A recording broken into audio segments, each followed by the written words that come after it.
Welcome back. You were watching DXB today, and you know what? I don't want to be biased, but we're giving you some incredible advice and insight on World Mental Health Day. So thanks for tuning in and staying tuned in. Now with us now is Shaikha Alhemeiri, an Emirati psychologist at Sage Clinic who specializes in children and adolescents. Clearly what I need right now. It's like you knew what I needed and you came for me, Shaikha. Thank you so much for joining us. Absolutely, thank you for having me. Now I have two young boys and one of them has just started struggling with anxiety and I am struggling. I'm getting anxiety over how to deal with the anxiety. Give us some of your tips, tricks, insight. Well, here's the thing with kids. The thing is that developmentally they're not where we are because we as adults can know when we're feeling anxious. With kids, they don't have the emotional vocabulary yet, and their brain is still processing, it's still developing. So they tend to sort of express anxiety in a different way. If he's fighting with his other sibling, it's because he's anxious. If he does not want to do some stuff, it's because he's feeling a bit of anxiety. And you might see that he starts to tell you, my stomach hurts, I have a headache, this hurts, my teeth hurts. Every day it's a different sort of like body parts that is hurting them. So one of the things that I actually do with parents is that I teach them the language of emotions. We teach our kids how to brush their teeth, how to dress, how to eat, but we don't teach them emotions. We don't teach them like, this is how you feel when you're feeling anxious, and it's okay because it's a basic human emotion. We tend to shy away from really negative emotions, and it's just teaching them how, you know, this is how we feel when we feel anxious. This is what we do when we feel anxious. Kids learn through modeling. When you show them, actually, when you feel upset, what do you tend to do? Call my husband and tell him all the reasons. Vent. I want my emotions to be recognized. So you teach them, like when you're feeling anxious, come and talk to me. You could play, you could do that. But also, when you feel anxious or when you feel upset or sad, you tend to shy away and not show your kids that. So how do they know what they're feeling is normal? This is so good, and I feel like, Shaikha, you are such an expert on this because it's probably one of the reasons why I wrote my book to begin with. I had really small kids, and so for the moms that are watching, what are some of the tips that you can give to moms when their kids, I have a 4 and a 6-year-old, and when their kids are having these heightened emotions, they're having meltdowns, they're at the grocery store and they want this candy bar and we're like, nope, we're not going to do candy before 6 p.m. or, you know, at all. What should we do as moms? Don't freak out, because when you're freaking out, that sends a signal to your child. You need to be the anchor. If they're having a meltdown, you need to regulate your own emotions, because what tends to happen is that we feel anxious about what others might say about my kids that's screaming in the supermarket. So you just say, let them scream. What could possibly happen? They will eventually stop. And also you start the work prior to that. You teach them how to cope when they're feeling anxious, when they're feeling upset. As I said, we teach our kids so many different things, but we don't teach them how to deal with negative emotions. So they like previously have that. They know what to do. Yeah. I like that you're saying teach it when they're not having that meltdown, right? Because they're actually listening and absorbing that information. I think when it comes to adolescence, it's a very confusing time for everyone. It's a confusing time for the kid, for the parents, because they went from a child to this transitionary period, and a lot of the behavior people like adds hormones. You know, boys will be boys, girls will be girls. But what would you say to parents?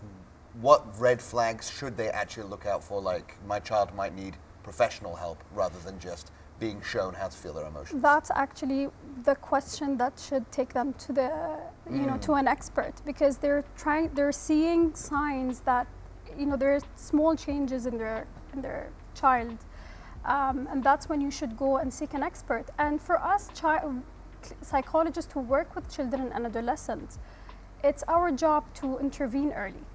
So even if they don't have to reach a stage where it's a disorder and it's something that's extreme and it's life changing, bring them to the clinic so we can teach them how to do that, and we can teach you as parents how to deal with those things.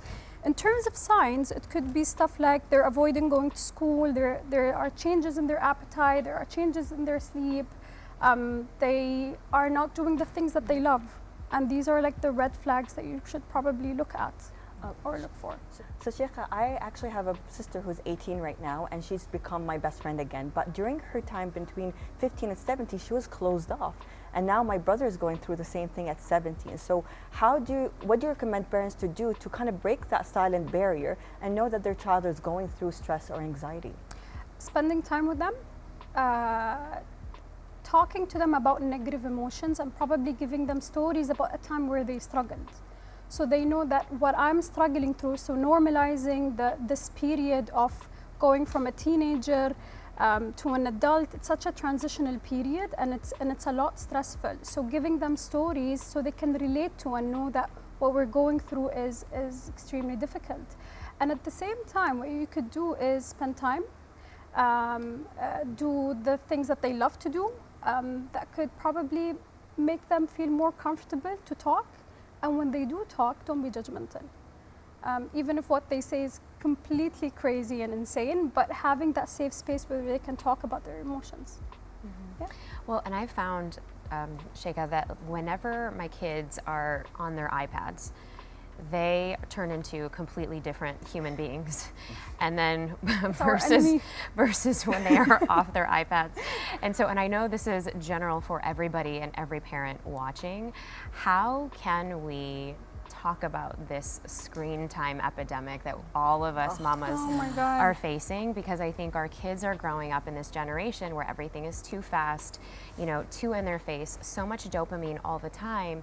And then we're getting these struggles of even bigger emotions when we're taking these things away because it's constant dopamine in their face. How do you deal with this as a practitioner? Practice what you preach as a parent. So don't expect your child to be without any iPad when you yourself is on your phone all the time.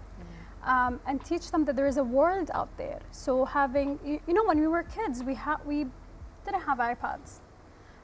We were outside playing, so giving them, it starts really early on. Like when your kid is upset, you just give them the iPad as a way of coping. Mm-hmm. So when you stop doing that and when you teach them how to regulate, and then substitute the iPad with other things that they, explore. So it's stuff like that, and parental control is really important. And I really say this. They don't need to be on the internet the whole time. Kids get bored, so they need to have like a wide range of things that they can do. Thank you, Shaikha, for being with us and giving us your insights and advice in terms of children and how to deal with their stress and anxiety. But I think it's time for Faris and DXP in 60. Yes, before we say a final goodbye to you both, Dr. Nita, we are going to try and get to know as much about you as we can in 60 seconds, quick fire questions. Oh. Are you ready for DXP in 60? Ready. We'll start the clock in 3, 2, 1. Apart from mental health, what is your passion? Chai. Chai? Yes. Are you going to get into that? Oh my gosh, yeah. So I just started a adaptogenic vegan chai company for women and mothers in all stages of their life. Amazing. What is the one thing you swear by every day when it comes to your mental health? Oh wow, ritual. Coming back home to myself, whether it's making my adaptogenic chai or literally putting on a song and dancing. Best advice that you have ever received? Oh, you know what? That sucked. Now what? If you could have dinner with anyone, dead or alive, who would that be? Tough question. Wow. I would say my dad. Yeah, he was literally the hero of my life and still is. So, yeah. Amazing. What was your first job?